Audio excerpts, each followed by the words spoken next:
Well, when I say they're trying to teach your kids these radical things, I really mean they're trying to teach your kids these radical things.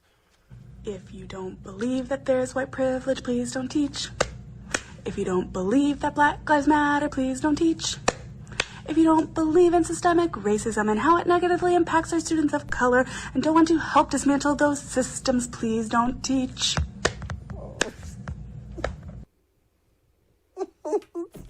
Joining me now to talk about maybe the most cringeworthy video I've ever seen in my life and several other things is the great Charles Love of the Charles Love Show. Charles, I don't know if you can die from cringing, but if you can, I may not make it out of this TV show tonight.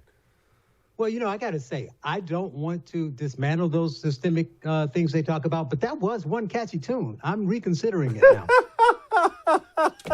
Me too. Me too. Charles, I'm trying to explain to people that our differences right now in this country, they're not skin color. We have the powerful people making us peasants squabble with each other while they amass more wealth and more power for themselves, and nobody cares about any of us. None of these people in power actually care about any of us. Black people, white people, anything. They care about making themselves rich and getting more power, and that's what we're seeing, and they have the whole country focused on the wrong stuff. Man, that was bad, but it's really worse than that, because for eons, people in power wanted more power. Rich people have wanted more money. That's not new. But this progressive racism, as I call it, this race push is detrimental to both the people they're trying to help, even if you give them their argument, but everyone. It makes no sense. It's immoral. It's contrary to the Civil Rights Act. And it should be shocking to people that so many people are buying into it and being overly emotional. And that video clip you showed is a great point, because it also points out the fact that most of the loudest voices who are going to fix this are the very people calling themselves racist. Charles, I understand an anti-cop sentiment. I understand it, frankly, from anybody, because cops are there to enforce the law. And, of course, there are bad ones and good ones and whatnot. But being anti-cop, I get. I'm not, but I get it. I mean, he's the guy who makes you turn in your homework in school. Nobody wants to be, that guy. So I get that. What I don't understand is the defund the police movement catching on the way it has when we already have the data. It's not like we have to wait for the data. 6,000 more homicides already since the defund the police movement started. We know this gets people killed. So why is it still popular?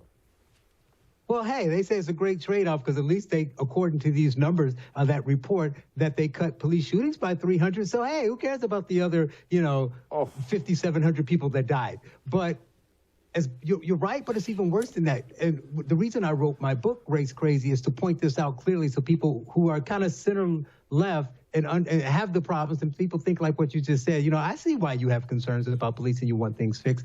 To understand what they really want. They do not want to defund. They openly say they want to abolish, right? So defunding the police, as bad as it is far different from just, let's not have them. So it makes no sense. And let's be real, they know it, because if you look at the cities who pushed it, they had to walk it back. They're creative about the way they say it, but L.A., we're going to fund $36 million into the police department. You mean after you took some money? Minnesota played around with not paying numbers, but really they meant not paying for overtime and vacation, and then they paid it anyway. New York just put 500 to 1,000 extra police officers on the subway station. Are they working pro bono? Where'd they come from? So obviously, you can't defund them. But hey, it gets you votes, and it creates angst, and it gets people to be riled up. And that's what they want. When you're looking at the shiny object over here, you don't notice what they're doing, the laws that they're passing, the money that they're taking, the power that they're consuming. So it works for them. Charles, why does it get them votes? Because, look, I pride myself on being right about a lot of things. Even if I'm not, I just ignore most of that. But I pride myself on being right about a lot of things. And I convinced myself, and I got on camera and told people this anarchy from Antifa and Black Lives Matter before the election was going to cost Joe Biden the election, because the country was going to look at it and they were going to reject it and go to the polls and reelect Donald Trump. I was dead wrong. I don't think it's costing them votes at all. And apparently it doesn't. Well, you're only part wrong. You're not wrong that people were rejected. Where we as conservatives fail is our communication of getting people the point. That's why I changed my target audience about a year ago. And I do two things. I train conservatives on how to talk to more people, and I talk to the center-left people to say, we can argue on politics and policy later, but if we don't win this cultural fight, none of that will matter. It won't matter if your guy or my guy's in the White House, because we're losing all common sense, context, truth, and morals, right? So that's the problem. It's like, if you say things that are true, but only conservatives would get the way you say it, then you're losing a large percentage of people. And the fortunate light at the end of the tunnel is that there are a lot of left-leaning people who are getting this, because the mob is coming for them. They don't like the cancel culture. They, for the most part, believe in free speech. And they don't think that the way this stuff is going, labeling every single person, even your allies, racist, is a good thing to do. So they're there. We just need to learn to talk to them. So I don't think that what Joe Biden did, I think you're right that it would have cost them votes, and people aren't buying into it. But most people either aren't paying attention to it, or, let's be honest, the left controls the narrative. They have the media. They make the movies and the TVs that skew things. So it's fun to beat up on people who have traditional values. So if you're not paying attention and you're the average American just trying to get your paycheck and raise your family, and you don't know, if we don't communicate this thing to them properly, they're not agreeing to it. They're just not paying attention.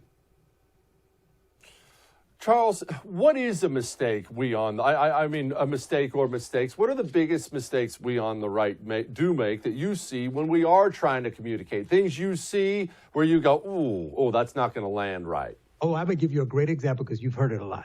Black on black crime. Why? Why are you bringing that up? What's the point? One, it doesn't matter if the facts and the numbers are on your side. You're right. No one wants to hear it.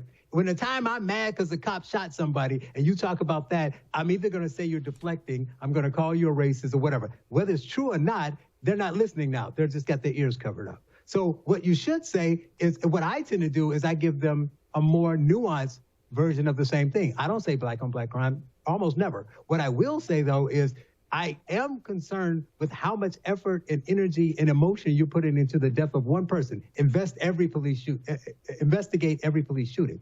But you put so much energy in that one shooting, but you say nothing about human trafficking. You say nothing about, all the crime, the increasing number of just open attacks on people on the street in major cities, the burning, the looting, and that kind of stuff. You say nothing about that. You say nothing about what they're doing to our kids in school, how people are graduating high school with fake diplomas, but they cannot read, and they've been doing it for 20 or 30 years.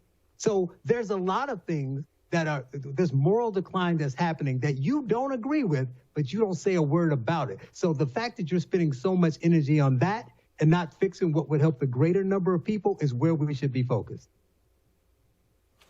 Charles Love, thank you so much. Come back soon, man. I appreciate it.